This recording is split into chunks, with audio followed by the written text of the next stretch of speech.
Assalamualaikum warahmatullahi wabarakatuh. Perkenalkan, nama saya Dwi Aprini, NIM 10620053, Fakultas Syariah, Prodi Hukum Tata Negara, kelas HTN 1C.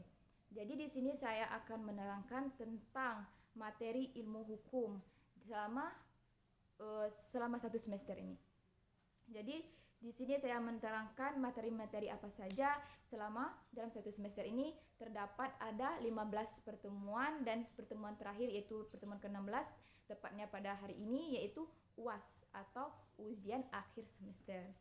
Nah, langsung saja saya akan membahas tentang pembelajaran ilmu hukum. Pertemuan pertama itu adalah kontrak kuliah. Kontrak kuliah itu yang mana antara dosen dan mahasiswa menentukan jadwal kuliah, terus bagaimana cara pembelajarannya, bagusnya bagaimana, terus dosen menerangkan tentang materi-materi yang akan dipelajari selama satu semester. Nah, yang kedua baru namanya masuk materi yang berjudul, materi yang pertama itu pengertian ilmu hukum dan pengantar ilmu hukum. Yang ketiga, tujuan dan kegunaan ilmu hukum. Keempat, sejarah tata hukum di Indonesia. Dan yang kelima, manusia, masyarakat, dan kaedah sosial. Yang keenam, pengertian unsur dan sifat-sifat hukum. Yang ketujuh itu tujuan, fungsi, dan sumber-sumber hukum. Pertemuan yang ke-8 itu adalah UTS atau ujian tengah semester. Selanjutnya pertemuan yang ke-9 yaitu sumber-sumber hukum. Ke-10 pengertian dasar dan konsep dalam ilmu hukum. 11 itu objek hukum. 12 hak dan kewajiban. Ke-13 itu peristiwa, hubungan, dan akibat hukum. Terus 15 mereview semua materi dari pelajaran pertama sampai dengan ke-15. Itu memahami atau mengulang-ulang lagi mempelajarinya. Dan pertemuan yang terakhir adalah pertemuan yang 16 tepatnya pada hari ini, yaitu UAS atau ujian akhir semester. Nah, saya akan menerangkan pengertian-pengertian dari materi-materi yang telah kami pelajari selama satu semester ini. Jadi, materi pertama itu pengertian hukum. Pengertian hukum. Hukum adalah pengetahuan yang berusaha menelaah hukum dan di dalam ilmu hukum mencakup dan membicarakan segala hal berhubungan dengan hukum.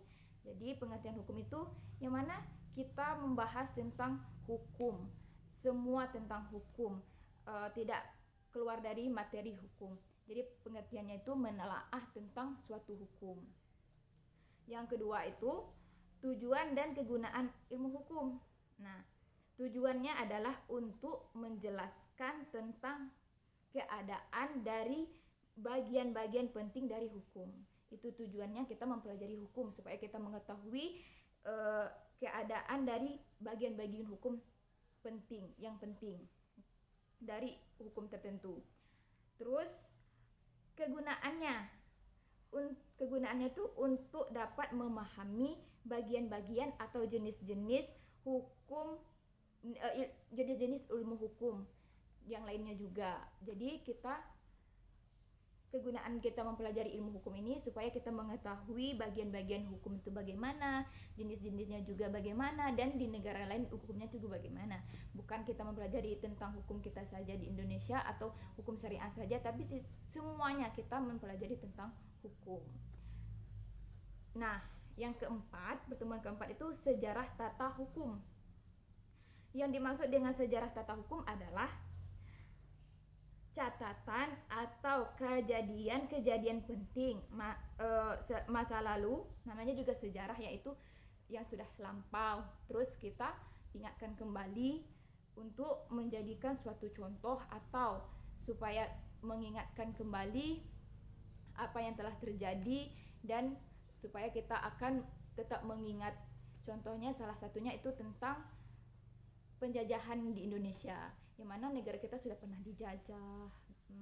Jadi gitulah gunanya kita mengetahui kan sejarah tata hukum. Jadi mana kita mempelajari hukum dan sejarahnya juga di dalam hukum. Bukan berarti kita mempelajari sejarah saja, tapi tata caranya juga di dalam hukum, dalam membahas hukum. Yang kelima itu tentang manusia.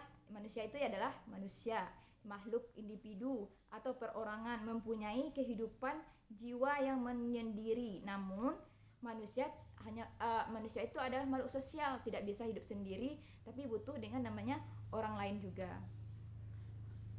Terus masyarakat, yang dinamakan masyarakat adalah masyarakat yang hidupnya berkumpul, terus bekerja sama untuk waktu yang lainnya. Yang namanya juga masyarakat itu yang namanya suatu kelompok atau suatu warga, suatu daerah yang mana melebihi dari tiga rumah atau 3 orang. Itu sudah namanya masyarakat di suatu tempat. Dan masyarakat itu tidak bisa namanya masyarakat kalau hanya 1 orang. Jadi masyarakat itu lebih kepada berkumpul atau bekerja sama untuk mewujudkan yang lainnya. Atau contohnya nih, di dalam suatu daerah enggak akan disebutkan, contohnya Jambi, enggak disebut masyarakat Jambi kalau di Jambi hanya ada 2 orang atau 3 orang. Jadi yang disebut dengan masyarakat itu sudah memiliki beberapa banyak orang. Bahkan beberapa provinsi, kecamatan itu bisa disebut dengan masyarakat. Yang keenam itu unsur dan fungsi hukum. Nah, unsur dan fungsi hukum merupakan perangkat-perangkat hukum yang tertulis yang dibuat oleh pemerintah melalui badan-badan yang berwenang. Jadi unsur dan sifat-sifat hukum ini bukan sembarangan ditulis atau sembarangan dibuat. Jadi hanya orang berwenanglah yang wajib membuat unsur hukum dan sifat hukum ini. Yang ketujuh, tujuan, fungsi dan sumber-sumber hukum. Tujuannya dari hukum itu semata-mata untuk mencapai keadilan di Indonesia. Jadi tujuan kita hukum itu supaya kita mendapatkan keadilan apabila kita merasa kita tertindas, apabila kita merasa kita tidak bersalah, kita difitnah. Jadi kita bisa namanya mengajukan ke pihak berwenang untuk menyelesaikan masalah kita. Itulah tujuannya adanya ilmu hukum atau tujuannya ada hukum. Fungsinya adalah sebagai saran untuk mewujudkan keadilan sosial lahir dan batin. Itu fungsinya supaya kita itu merasa puas dengan apa yang telah kita ajukan, yang mana apa yang kita perbuat tidak sesuai dengan apa yang orang katakan. Hak dan kewajiban. Nah, hak dan kewajiban ini izin dan wewenang yang diberikan oleh hukum terhadap subjek hukum, dan hak itu bisa dibedakan menjadi 2, yaitu hak mutlak dan hak nisbi, yaitu hak absolut dan hak relatif. Jadi kewajiban adalah suatu beban yang ditanggungjawabkan kepada kita. Jadi ditanggungjawabkan kepada kita atau seseorang menitipkan suatu kewajibannya terhadap kita, atau kita mendapatkan suatu pekerjaan. Nah, kita harus wajib menjaga yang mana kepercayaan dari orang tersebut.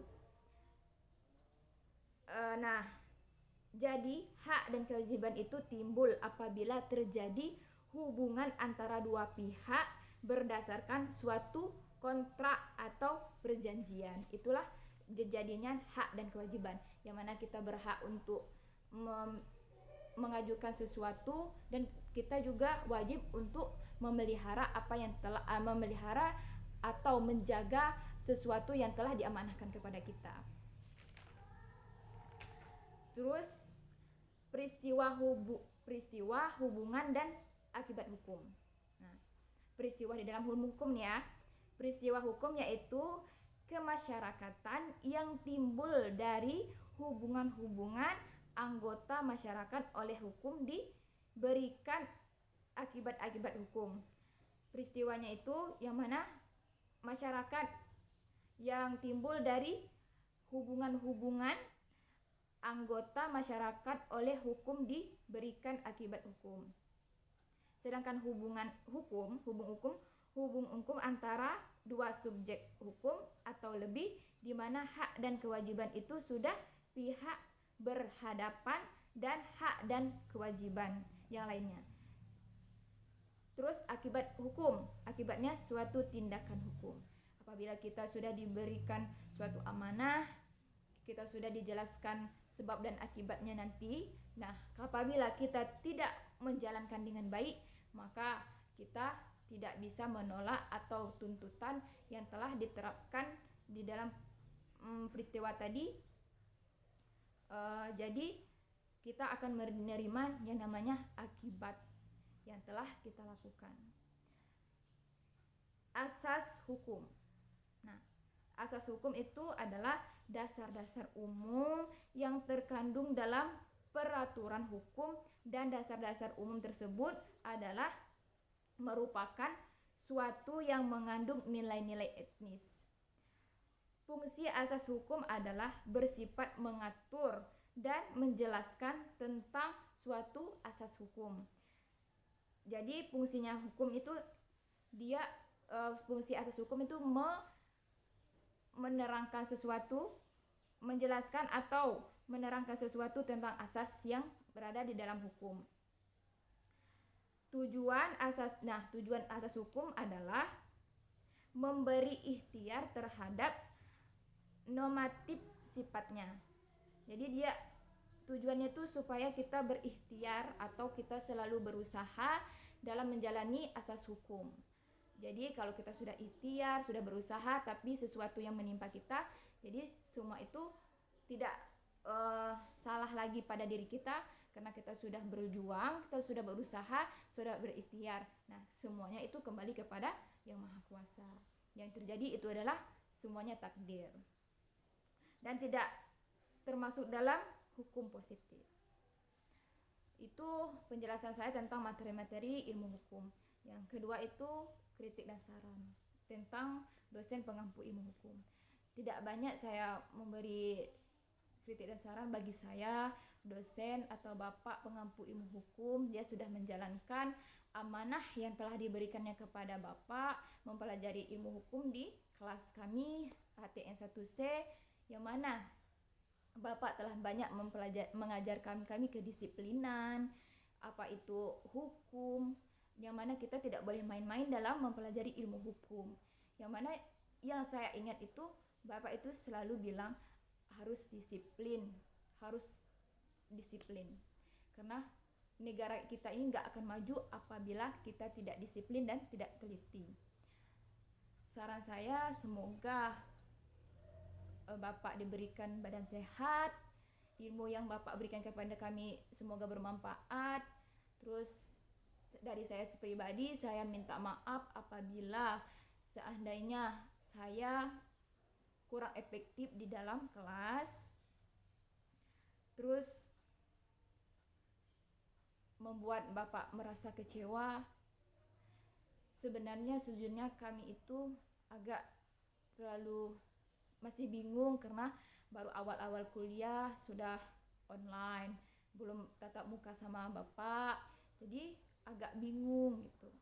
Tapi saran saya, bapak telah melakukan apa yang telah bapak dititipkan sama bapak, semuanya terlancar, dikerjakan dengan lancar tanpa ada kendala. Lebih dan kurangnya saya minta maaf. Saya hanyalah manusia biasa yang tidak luput dari kesalahan dan kehilafan. Mungkin itu dari saya. Saya akhiri video ini dengan mengucapkan wabillahi taufiq wal hidayah wa ridha inayah. Wassalamualaikum warahmatullahi wabarakatuh.